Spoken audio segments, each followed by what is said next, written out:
Welcome back to Trials of Imorah. Trials of Imorah is a 2D adventure platformer focused heavily on exploration and challenge. This game has now been in development for nearly 7 years, and thankfully not all of that time has gone to waste. What exactly are the goals of this project though? Why is this slow-ass solo dev taking so long? Excellent points. Trials of Imorah is planned to span 10 massive levels, with many interconnecting pathways, hidden secrets, optional side quests, and most importantly, a level of world building that feels real. Each area will have a history equally as deep as its gameplay.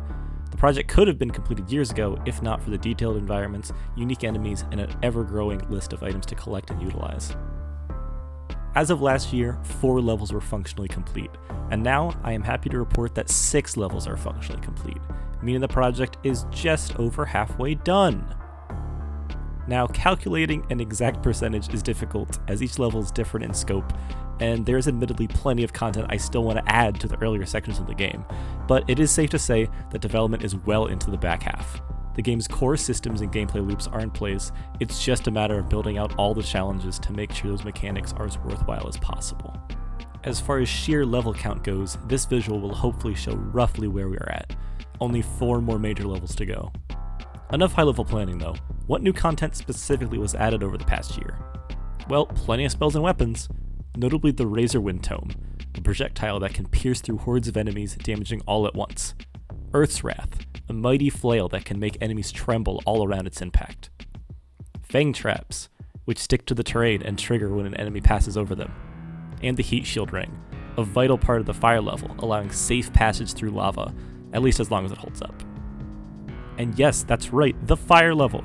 After wrapping up the desert level with its shadow boss, the fire level was also completed, with yet another boss to fight. With much experience built up working on this project, each new level is really starting to be developed faster and faster. Work is already well on its way with the next level. I think you can tell by some of the newly added enemies here, the theme will be horror, gore, and the undead. I have also continued to incorporate feedback from my much beloved playtesters. It's only with outside perspectives that I can add ideas that I may have never otherwise thought of.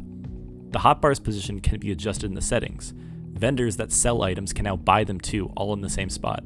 New items will now highlight and flash in your inventory. Your breath bubble changes color depending on what fluid you're drowning in, and perhaps most importantly, you can now zoom in on the map screen.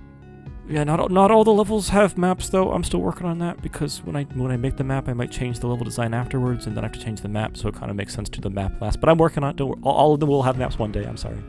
But some other fun details I've added include nighttime on the surface. There's a day and night cycle. New player animations for range attacks and for eating food.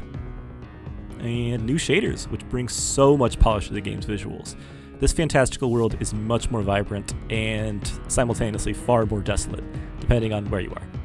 Beyond that, there have been many more system changes and bug fixes. Oh my god, the bug fixes. And many new mechanics with the new fire level, but you get the picture. If you'd like to see more, feel free to try out the demo on itch.io as development continues. The first 6 levels will remain free to play. Additionally, please wishlist the game on Steam. Your support is vital to the project, and as always, I thank you so much for it. So that is all for this quick yearly update video on the development of the game. I promise it will be complete in just a few more years, so just keep on waiting a bit longer. It'll be out before Elder Scrolls 6, don't you worry. Beyond that, I hope everyone has a great 2024, and I'll talk to you later.